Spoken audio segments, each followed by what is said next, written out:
Hey guys, I really wanted to be doing a review today, but that's not gonna be happening for a little bit because I am in the middle of like a million books, but I haven't been able to finish one recently. My brain is ping-ponging around, not really interested in reading too many of these all the way through. So right now I'm just really trying to sit down and finish one, maybe, if that's at all possible. I don't know. I don't know if what's going on with that. I think there are a couple of different things working towards that, but I'm just gonna tell you all of the books that I'm in the middle of right now, and then maybe you guys can help me pick and say, hey, I think you should finish that one because I want to hear about that one. I'm gonna start with a couple that you already actually know that I'm reading. If you watch me and Michaela's introduction to Storytime video, then you know that Michaela and I are currently reading books aloud to each other. And because of that, we're in the middle of two different books. The first one, which we are farther along in, is the name of this book is Secret by Pseudonym Bosch. This is a kid's book and we're reading it, you know, because Michaela's been reading a lot of kids' book lately and they're really fun to read. Kids' books are meant to be read aloud and it's really awesome to be able to engage in that with another person. I read this one to Michaela and I when we are in the car driving to and from work, and as you may or may not know, we have a pretty long commute. We just haven't made as much of a dent in it as we could have, just because lately I've been using my boyfriend to give me rides to and from work, and also sometimes when you're in the car and you're on the way to work and it's in the morning, you're just like, you know what, now is not a good time for it. It's not a good time for this. So you know, you just have to sit in the car and listen to the radio or something to get yourself ready to go to work. So we haven't really put a huge dent into that. I think we're about halfway through, but so far that book is one of the most engaging and smart and funny kids books that I've read in a really long time. So if that is something that you might be interested in, I definitely, even though we're only halfway through, I'm already strongly recommending that and selling that at the bookstore and stuff. So that's a lot of fun. Now, while I am reading, the name of this book is Secret to Michaela in the car, there is another book that we're reading together that Michaela reads to me, and that is The Death and Life of Zebulon Finch, Volume 1, At the Edge of an Empire by Daniel Kraus. This is a teen book, not a kid's book, and the narrator of this book is the sassiest tiny little brat that I've read in a while, in like the really engaging way. I've talked before about how sometimes when you have bratty protagonists, they're just annoying, and Zebulon Finch is annoying in all the right ways and he's snotty in all the right ways, and it makes you want to keep reading. The weird thing with that is that Zebulon Finch uses a lot of really big words that make me feel like I'm studying for the SATs. Like, nobody uses these words in casual conversation except for him. So it's just been real weird and funny, and it's been hard for Michaela to read, which is on the one hand funny, but on the other hand, Michaela does such a good job getting into voice acting and stuff that it's just like, why all of these huge words? So, you know, it is what it is, but we're not that far in that one. Goodreads is telling me we're about 15% of the way through. It's a pretty chunky book. It's upstairs somewhere, but I didn't bring it down for this video. Sorry, you'll have to deal with the photo that has already, you know, been and gone in the side. But it's about like a 600+ page book. So we're making our way through that one very, very slowly, but having a lot of fun with it as well. You also know and have known for a while that I am making my way ever so slowly through the audiobook of Name of the Wind by Patrick Rothfuss. According to Goodreads, my progress puts me at 79% of the way through the book.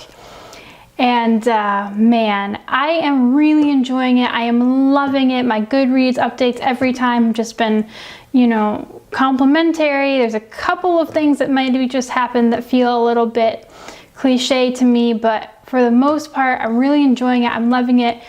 I totally stand by my decision to listen to the audiobook at normal speed, which is not something that I usually do, because I want to get the words. I want to get the feel of the words. I love listening to someone tell me the story, and I believe that I'm being told this story, and it's beautiful writing and everything is amazing.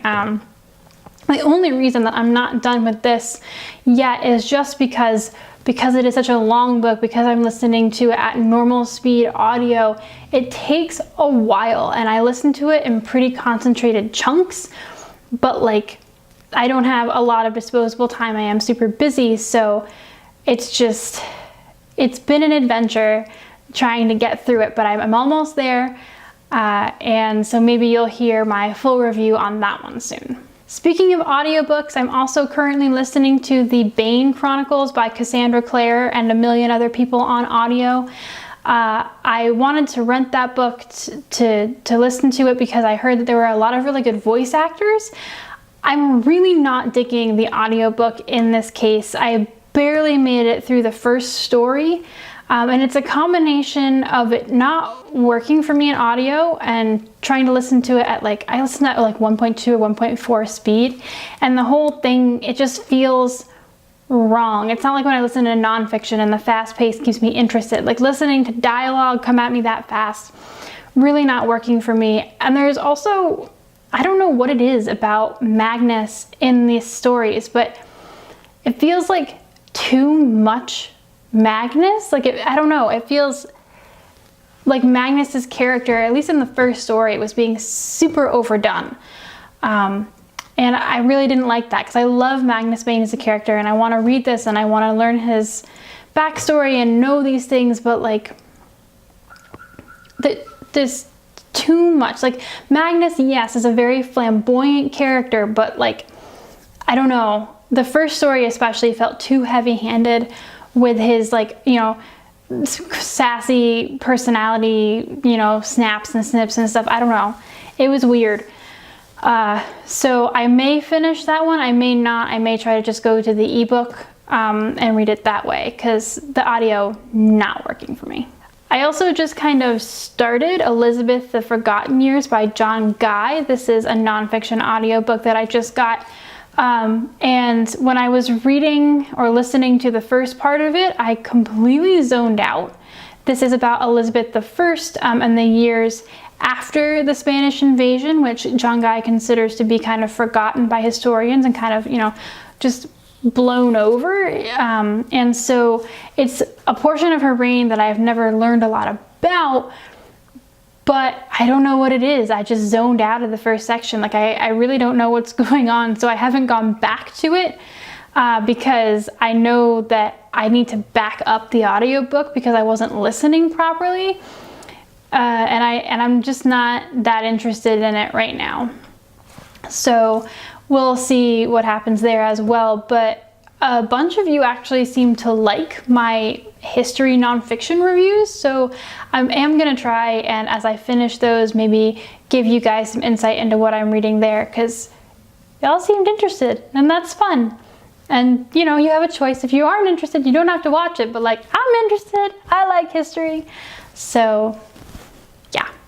Last but not least, I have the one physical book that I've started but not finished with me right now, and this is Caraval by Stephanie Garber.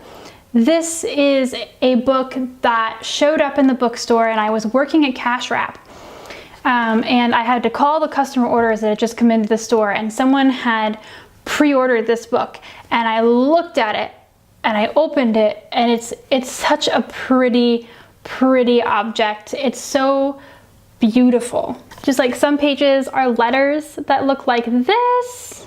The different sections of the book look like this. So it's so beautiful. It's such a pretty object, and I thought that maybe I was just going to loan it out from the bookstore because I have that capability as a bookseller, but I started reading it and I was like, I need to own this. I need to own this now. So I do. I've made it about 80 pages in, not for any fault of the books. Again, I feel like my brain just doesn't want to read right now. It isn't interested, it bops around, it does a bunch of things. So not a fault of Stephanie Garber or this book. I like it so far. I like the idea. I like the emphasis on sisterhood. I guess I should tell you what it's about. It's about two sisters who are running away from a very abusive father to this magical caraval. And they think that if they win it, or if they participate in it, it will give them the kind of magic they've been searching for all their lives. and you know, they meet up with a cute boy. That has happened, but so far the emphasis has really been on the sisters and their sisterhood and their relationship and trying to beat their father and trying to take control of their own lives. So I like it so far. It's pretty, it's magical, it's nice. And I really, really want to finish this one probably the soonest because it did just come out and I didn't hear a lot of buzz about it.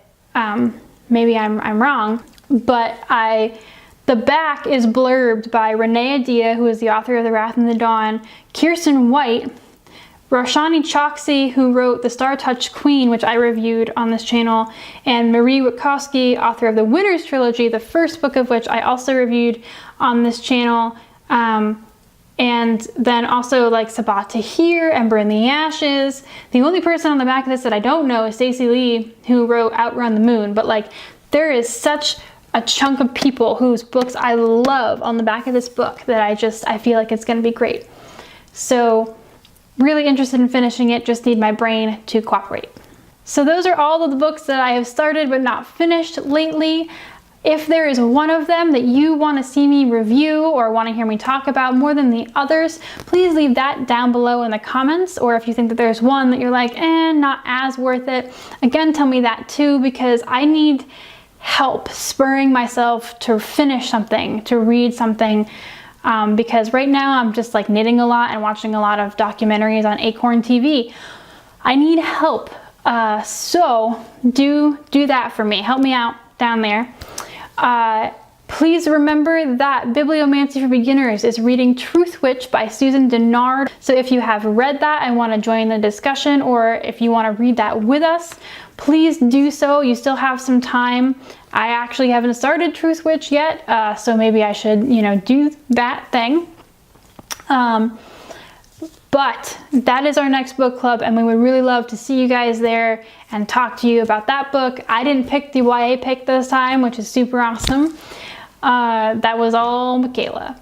So super excited about that, and we will see you soon. Bye!